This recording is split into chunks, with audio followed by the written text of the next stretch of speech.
নমস্কার বন্ধুরা, আশা করি আপনারা সকলে ভালো আছেন। গুরু ব্রহ্মা, গুরু বিষ্ণু, গুরুদেব মহেশ্বরা, গুরু সাক্ষাৎ পরম ব্রহ্ম, তস্মৈ শ্রী গুরে নমঃ। অর্থাৎ গুরুকে ব্রহ্মার স্থান দেওয়া হয়েছে, যিনি এই পৃথিবীর সৃষ্টি করেছেন। গুরুকে ভগবান বিষ্ণুর রূপও বলা হয়েছে, যিনি এই জগতের পালনকর্তা। আবার গুরুদেবকে মহেশ্বরও বলা হয়েছে, অর্থাৎ যিনি এই পৃথিবীর অসৎ বস্তু, অসৎ রচনাকে সংহারও করেন। তাই গুরুই একমাত্র পরম ব্রহ্মের স্থান গ্রহণ করতে পারেন। সেই মহান গুরুদেবকে আমি প্রণাম জানাই। আরো একটি ছোট্ট কথা এখানে বলে দিই যে গুরু শব্দের গু এর অর্থ হচ্ছে অন্ধকার, আর রু এর অর্থ হচ্ছে নষ্ট করা। যে গুরু মানুষ বা সাধক বা তার শিষ্যের মনের অন্ধকার রূপী অজ্ঞানতাকে সরিয়ে সেখানে জ্ঞান রূপী প্রকাশকে, আলোকে প্রস্ফুটিত করেন, সেই হচ্ছেন সচ্চা গুরু। সত্যি কথা, মানুষ জীবনে একটি সময় বা যদি বলি একটি বয়স এমনও আসে যেখানে আসবার পর মনে হয় প্রত্যেক মানুষকে এক অদ্বিতীয় গুরুর প্রয়োজন। গুরু অনেক সময় অনায়াসে সামনে এসে যান, আবার অনেক সময় গুরুকে খুঁজতেও হয়। গুরু প্রাপ্তি করার জন্য নানান রকমের সাধনাও রয়েছে, অনেকে সেসব সাধনাও করেন আর গুরু পেয়ে দীক্ষাও নিয়ে থাকেন। এই সবার মধ্যে এমনও সৌভাগ্যশালী মানুষ রয়েছেন যাদের স্বয়ং গুরু এসে সামনে দেখা দিয়ে শিষ্যত্ব গ্রহণ করবার অধিকার প্রদান করে থাকেন। আবার তাদের মধ্যে আরো কিছু শ্রেষ্ঠ মানুষও আছেন যাদের গুরু স্বপ্নে এসে দীক্ষা দিয়ে যান, কিন্তু সেখানেও দীক্ষা নেওয়ার পর সম্পর্ক শেষ হয়ে যায় না। সেখানেও সেসব গুরুরা বারে বারে শিষ্যের সাথে সম্পর্ক স্থাপিত করে তাদের নির্দেশ দিয়ে যেতে থাকেন। বর্তমান সময়তে অনেকে গুরু খুঁজছেন, আমার কাছেও অনেকে নিজের ইচ্ছে জানান, এমনকি কমেন্ট সেকশনেও তারা গুরু প্রাপ্তির জন্যে লিখতে থাকেন। আমি তাদের মনের অবস্থা বুঝতে পারি, তাদের ব্যাকুলতাকে বুঝতে পারি। তাই আমি গুরু প্রাপ্তির বিষয়ে বর্তমান সময়তে দুটি সুবর্ণ সুযোগের কথা জানাচ্ছি। এই সুযোগ সবার সামনে এসে গেছে, তার যদি লাভ নেওয়া যায় তো খুব ভালো হয়। প্রথম হচ্ছে গঙ্গাসাগর মেলা। তারিখ 10 জানুয়ারি 2025 থেকে 18 জানুয়ারি 2025 পর্যন্ত এই মেলা সেসব শিষ্য আর সেসব ব্যক্তিদের জন্য ভরপুরভাবে খোলা থাকবে, মহত্বপূর্ণ হবে যারা গুরু খুঁজছেন।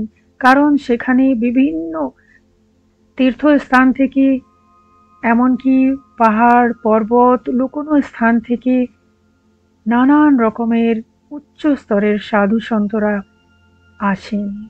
এটাই তো খুব সুন্দর সুযোগ, যেখানে কোনো এক সাধারণ মানুষ যে মনে প্রাণে গুরু খুঁজছে সে গিয়ে সেখানে যোগাযোগ করতে পারে।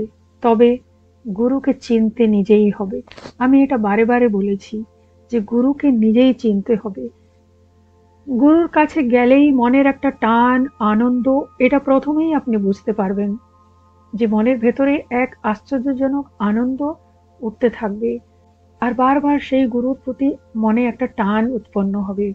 এইরকম কিছু লক্ষণ থাকে যেটা শিষ্য নিজেই বুঝতে পারবে, আর তখন ভাবতে হবে যে ইনি হচ্ছেন আমার গুরু। তবে কেউ যদি গিয়ে ওনার সাথে কথা বলেন, ওনাদের কিছু প্রশ্ন জিজ্ঞেস করেন, আর সেই প্রশ্নের যদি মনপুত প্রশ্নের উত্তর যদি পেয়ে যান, বা সেসব উত্তর শুনে যদি শান্তি মনে হয়, আনন্দ মনে হয়, সন্তুষ্টি মনে হয়, তাহলেও বোঝা দরকার যে ইনি হয়তো আপনার দীক্ষাগুরু হতে পারেন।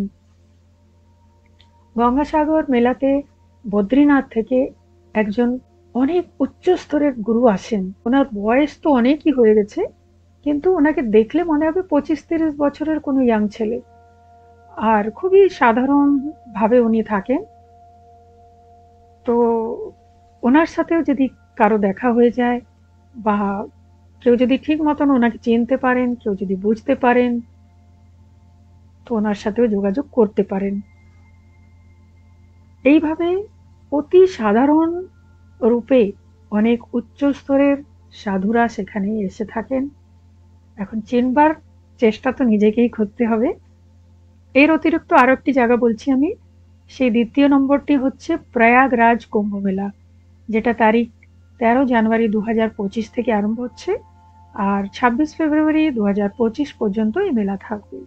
তো এই কুম্ভ মেলাতেও অনেক উচ্চ স্তরের নানান জায়গা থেকে সাধু সন্তরা আসেন, হিমালয়ের থেকে, আর আমি কি বলবো, এমন এমন জায়গা থেকে সাধু সন্তরা আসেন, গুপ্ত স্থান থেকে সাধু সন্তরা আসেন। কিন্তু হ্যাঁ, তাদের কাছে বসে তাদের সাথে কথা বলে যদি মনে আনন্দ, শান্তি, সন্তুষ্টি লাভ হয়, তখন বুঝতে হবে যে হয়তো তিনি আপনার গুরু। কে দীক্ষা দেবে কে দেবে না, কেননা ওরাও চিনতে পেরে যান, তো সেই জন্য তারাও শিষ্যকে দীক্ষা যদি দিতে চান তো অবশ্যই দিতে পারেন।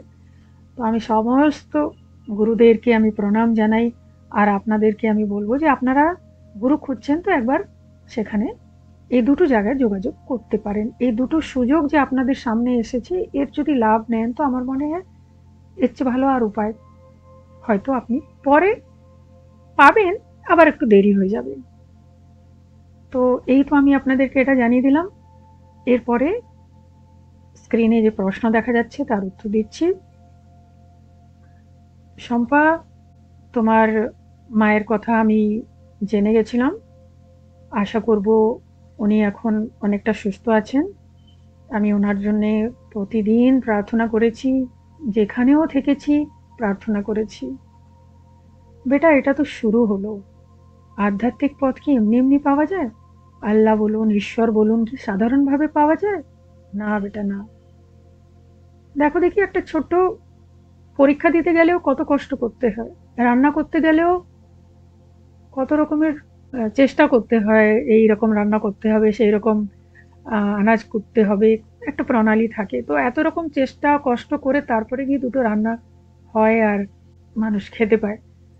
তো ঈশ্বরকে পাওয়াও চারটিখানি কথা নয়, তার জন্য অনেক কষ্ট করতে হয়। সেটা মনে হবে এক সাধারণ মানুষের জীবনে যে সে হয়তো কষ্ট করছে, কিন্তু আসলে জানো, উপরে যে বসছে না সে সব করিয়ে নেয়। তো মা আর বাবা এরা হচ্ছেন দেহধারী ঈশ্বর। তাই যদি সত্যি ঈশ্বরকে পেতে হয় তো মন প্রাণ দিয়ে এদের সেবা করতে হয়। কিছু কথা আছে যেটা আমি সাধারণত বলি না, কেননা সত্য হলেও অপ্রিয় সত্য কথা বলতে নেই। কিন্তু যেহেতু তুমি আধ্যাত্মিক পথে আছো, তো যারা আধ্যাত্মিক পথে থাকে তারা মন তাদের নরম হয়, বড় হয়, উচ্চস্তরের হয়, এটা তো ঠিক। কিন্তু হ্যাঁ, কিছু কিছু জিনিসকে তো মেনে নিতেই হবে, শক্তও করে নিতে হবে। আগামী 11 বছর থেকে নিয়ে 15 বছরের মধ্যে তোমার জীবন পুরো বদলে যাবে বেটা। কত কিছু তুমি চিনতে পারবে, জানতে পারবে, কে আপন কে পর, কি দুঃখ, কি ভালো, কি মন্দ। তবে গিয়ে তুমি, মানে আমরা যাকে বলি না যে ঈশ্বর লাভ করা, সন্ন্যাসী হয়ে যাওয়া, সেইটা তুমি বুঝতে পারবে। মন অনেক কাঁদবে, অনেক কষ্ট পাবে, তারপরে গিয়ে তুমি তাকে পাবে যাকে তুমি খুঁজছো। নিজেকে টেস্ট করে নিবে, যখন তোমার ইচ্ছা কোনো জিনিসে আর থাকবে না, কোনো রুচিতে থাকবে না, না খাওয়া দাওয়াতে, না পড়াতে, না কোনো জিনিস পাওয়াতে, সেদিন বুঝবে যে তুমি আসল আল্লাহকে পেয়ে গেলে, ঈশ্বরকে পেয়ে গেলে, যাকে তুমি খুঁজছো তাকে পেয়ে গেলে। সে এইভাবেই তো আসে, আর এইভাবেই টেস্ট করে তারপরে গিয়ে দেখা দেয়, নিজের স্পর্শকে সে বোঝায়, নিজের উপস্থিতিকে সে বোঝায়। তো এসব কিছু শুরু হয়, প্রথম সংকেত সেটা হচ্ছে মা বাবার সেবা। আর এই যে মা সাথে যে ঘটনা হলো, এটা কিন্তু তোমাকে বলে দিচ্ছে যে পর পর পর পর কি পরিস্থিতি আরো তোমার আসতে পারে। সবকিছু ভালো হবে, আবার কোনো সময় কিছু ঘটনা ঘটলে সেটা আবার ঠিক হবে, কিন্তু তোমাকে সহ্য করবারও সেরকম ক্ষমতা নিজের মনে আনতে হবে। আমি কিছু কথা বলে দিলাম, রাগ করবে না বা অন্য কিছু ভাববে না। এ তো বেটা সাধু সন্তদের সাথে হবেই হবে। আমি আর কি বলবো এর বেশি? মনে দুঃখ করবে না, ঈশ্বরকে ডাকো। হ্যাঁ, একটা কথা বলে দিচ্ছি, আমি সূরা ইখলাসকে ২০০ বার পড়তে বলেছিলাম, কিন্তু বর্তমানে আমি জানি তোমার কাছে একদম সময় নেই। তুমি সেটা ১০০ বার করে দাও। আর প্রত্যেকদিন ১০০ বার আম সূরা ইখলাস পড়ে তুমি বিবি ফাতিমা আর বাবা ইবনে আব্বাস জিকে হাদিয়া করে দেবে নিজের মায়ের নামে, যে আমার মা সুস্থ হয়ে যান, তিনি ভালো থাকুন, এই বলে। আমি আশা করব ঈশ্বরের আশীর্বাদ তোমার উপরে অবশ্যই থাকবে। তুমি ভালো থাকো বেটা, তোমার মঙ্গল হোক। আশা করব আজকের এই বিষয়টি আপনাদেরকে নিশ্চয়ই ভালো লেগেছে, আর যা প্রশ্ন আপনারা জিজ্ঞেস করছিলেন তার আমি উত্তর দিয়েছি। তো যদি আর কিছু জিজ্ঞেস করবার থাকে তো অবশ্যই জিজ্ঞেস করতে পারেন। আজ তাহলে এই পর্যন্ত। আপনারা সকলে ভালো থাকুন। জয় রঘুনাথজি।